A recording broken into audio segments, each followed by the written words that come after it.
Je vous le disais dans les titres, 51 millions de francs CFA, c'est le coût d'investissement de la réhabilitation d'une partie du marché de Gao, financé par l'opération Serval. Ces magasins serviront à relancer les activités génératrices de revenus de plus de 500 femmes de la cité des Askia. Cette réhabilitation intervient après la destruction partielle du marché suite à l'intervention des forces armées maliennes alliées contre l'avancée des terroristes le 21 février dernier. Reportage d'Aouda Zoumana Traoré. Cette réhabilitation qui a mis sur pied un grand hall, des magasins et des centaines de hangars a déblayé le chemin du marché à 500 femmes commerçantes de Gao. Avant l'intervention du 21 mars dernier, endommageant cet espace, ces femmes vendaient du poisson, des légumes et d'autres articles. Maintenant, ce n'est que partie remise. Population de Gao et environnants, vous devez estimer heureux. Vous êtes libres.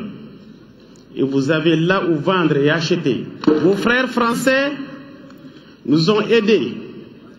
Le geste est donc plus important que le coût investi. L'opération Serval a bien voulu exécuter ce travail en tenant compte de l'expertise malienne. La force Serval a décidé, en accord avec les autorités de la ville de Gao, de financer la réhabilitation des deux marchés pour une valeur de 51 millions de francs CFA.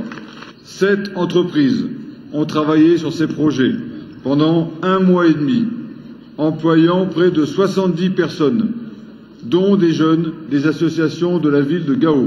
Le préfet de Gao, Seydou Tembeli, en encourageant ce premier chantier, dira que le flambeau de la reconstruction est désormais transmis aux autorités et à la population de Gao, dans l'optique de bâtir une région plus belle, plus sécurisée et plus forte.